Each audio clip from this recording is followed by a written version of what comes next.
అందరికీ నమస్కారం. ఈరోజు గూడూరు మండలంలో చిన్న సభ ఏర్పాటు చేయడం జరిగింది. కార్పెంటర్ వర్కే గ్రూపులో 200 మంది సభ్యులు ఉన్నారు, కానీ 50 మందే వచ్చారు. కొరవ 150 మందికి ఏమి సమస్యలు, ఏమి ఇబ్బందులు?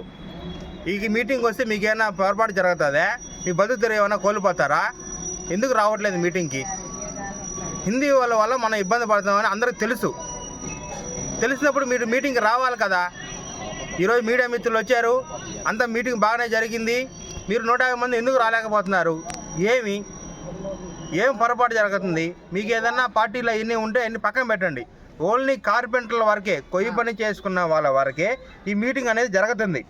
మీరు రాండి, మీరు వచ్చి నిలబడి మాట్లాడండి. మీకు ఏదైనా సమస్య ఉంటే చెప్పండి. మనం పోరాడి మనం ఏదో ఒకటి చేసుకుందాం. ఈ హిందీ వల్ల ఏంటంటే మనకు పనులు కోల్పోతున్నాం.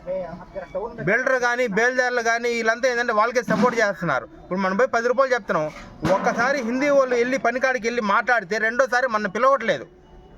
పని కూడా సగంకే ఆపేస్తున్నారు. మనం 10 రూపాయలు చెప్తున్నాం, వాడు 6 రూపాయలకే చేస్తున్నాడు. మనకి వాళ్ళకి ఏం తేడా? వాళ్ళది ఏముంది, ఒక రొట్టె వండుకొని సరిపోతుంది. ఇప్పుడు మేము ఉన్న బెడ్లు, ఇంట్లో పిల్లకాయలు, స్కూల్ ఫీజులు కానీ ఇంటి బాడులు కానీ కట్టుకోవాలి. మన రేట్లు మనవి, వాళ్ళ రేట్లు వాళ్ళవి. కానీ వాళ్ళు గూడూరులో పనిచేయడానికి కుదరదు. ఇంకా ఉండనీయకుండా చేయాలని మేము కోరుకుంటున్నాము.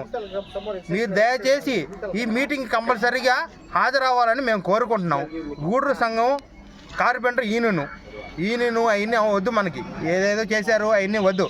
పెద్దవాళ్ళు ఇప్పుడు వరకు గూడూరులో కార్పెంటర్ పనిచేసే వాళ్ళకు, కార్పెంటర్ పని చేసుకునే వాళ్ళ వరకే, దాన్ని నమ్ముకున్న వాళ్ళ వరకే రాండి మీటింగ్కి, మాట్లాడదాం. మనం ఏదో ఒకటి తేల్చుకుంటాం. హిందీ వాళ్ళు ఇంకా పనిచేయడానికి గూడూరులో కుదరదు. నమస్కారం.